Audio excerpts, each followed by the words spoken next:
I'll take the 20 million, I said quietly, forcing the words past the tight knot in my throat. Once the money is transferred, I'll remove myself from Dorian's life completely. You have 5 days.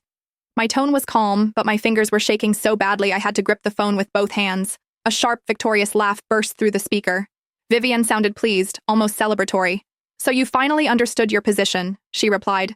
Excellent. I'll see that everything is arranged, Camille. Just remember our deal. Stay out of my son's sight forever. I don't want you anywhere near him again. She ended the call before I could respond. For a long moment, I didn't move. The sudden silence felt deafening, as if the world had been sucked out of the room. My phone slipped from my grasp and landed softly on the sofa. My eyes stung, but nothing fell. No tears, only the dull, hollow weight of giving up. If this had happened months ago, if I were still the woman I used to be, I would have fought back. I would have screamed, demanded answers, clung to Dorian with everything I had. But something in me had changed. I was too tired now, too broken to keep battling a world I never belonged to. I shut my eyes and released a shaky breath. This wasn't how our story was meant to end.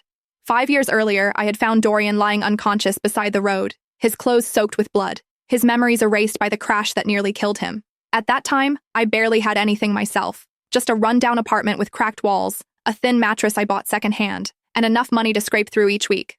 Still, I brought him home. I cared for him day after day. I cooked simple meals from whatever I could afford. I cleaned his wounds, stayed awake beside his bed at night, whispering reassurances into the darkness. When he finally woke, disoriented and afraid, I forced a smile through my tears and told him, "You're not alone anymore. You're with me."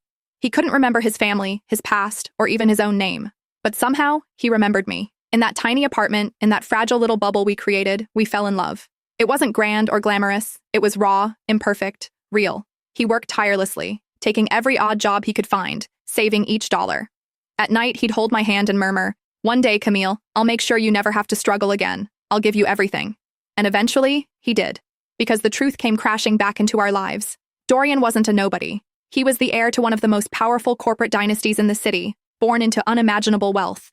When his memories returned, he took me with him into that glittering world of privilege and influence. I thought it was the beginning of our happily ever after. He stood up to Vivian, his cold, commanding mother who treated me like dirt under her heels. He slid a diamond ring onto my finger and vowed, "I choose you. Always. You're my home, Camille." But fairy tales don't last. Then Yvette came back. His first love. The woman who belonged effortlessly to his world. Beautiful, elegant, connected. Everything I wasn't. She returned as if she had never left, and little by little, I felt myself fading into the background. He forgot our 6th anniversary. I waited in the penthouse, dinner growing cold in front of me,